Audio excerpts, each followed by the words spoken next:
You know, one of the problems here is that you have the seal of approval of the President of the United States, even though from the very beginning we saw a rape protective tent being set up for women in New York. We saw violence in a number of these movements.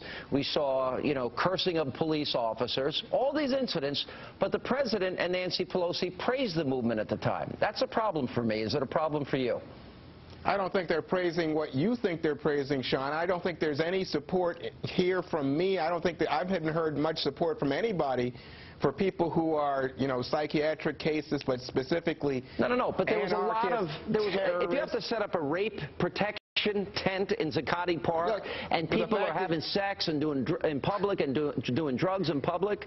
There are a bunch of kids in many cases, but I think that there are a lot of homeless people. As I said, a lot of psychiatric cases, a lot of troubled souls.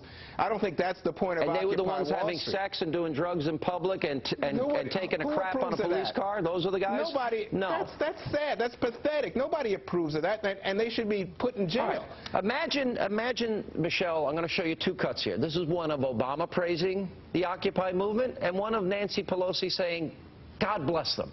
Let's roll the tape.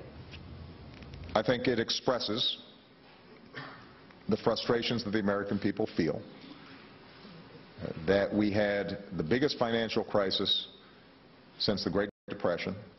So yes, I think people are frustrated, and you know, the protesters are giving voice to a more broad-based frustration about how our financial system works.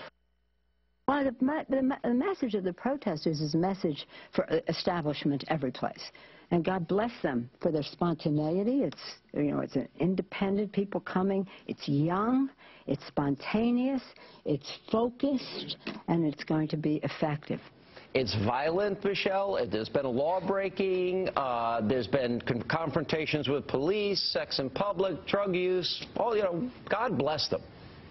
Yeah, and let me correct Nancy Pelosi that there is nothing spontaneous about this organized chaos.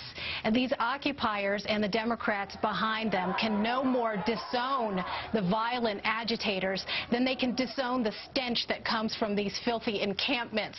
From day one, from its very inception, the movement has intended to create chaos, and they have openly advocated smashing the state, wreaking havoc on our economy, and undermining the rule of law, and particularly the men and women on the front lines, those cops that have been attacked just over this past May Day demonstration and chaos and eruptions. Of course, we've seen them dragged off of their bikes and demonized, and I think that the parallel you're drawing to the 60s and 70s is absolutely accurate, and it is no surprise, of course, because many of these same old rusty encrusted radicals are behind this movement.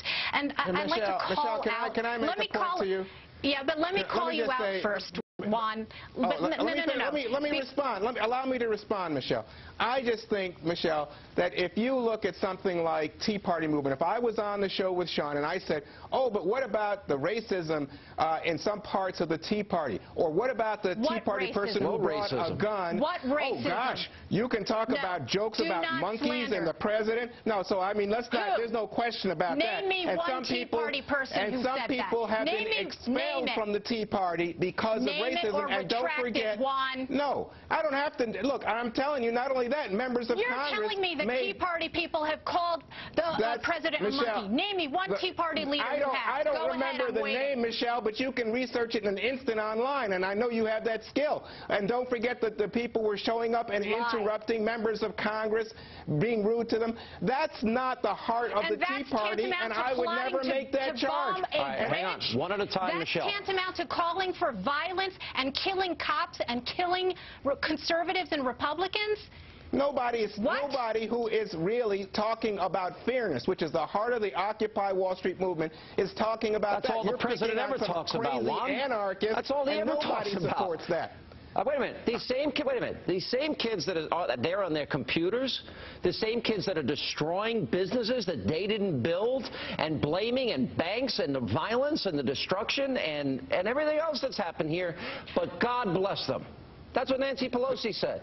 God what they were bless both, them. in the clips that you played, Sean, both Nancy Pelosi and President Obama were talking about people who were pointing out the unfairness that has become apparent as we have a larger and larger class divide Give me an in society. example of the racism, and give me an example. Andrew Breitbart offered $100,000 for evidence that the congressman that you were talking about, if it's the same incident, True, to show any video evidence when there were 1 million cameras around. Do you have any evidence to prove that? I don't have any evidence. Again, what we were talking about there was the kind of people drawing up pictures of monkeys and insulting the president, and nobody said, hey, that represents the heart of the Tea Party. Look, no, they were what we called know Nazis just and racist regularly without any evidence. But let me give Michelle the last word because we got to roll. Sure. The takeaway quote from Juan is, I don't have any evidence, okay? Occupy Cleveland leaders are now being charged with a bridge bomb plot. Occupy Chicago leaders are under investigation by the FBI.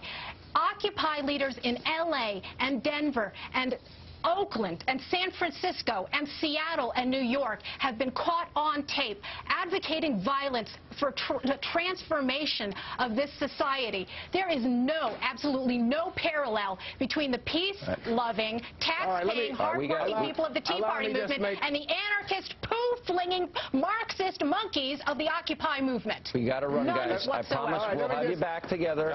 I'm not trying to cut you short. We're trying to be fair. All right.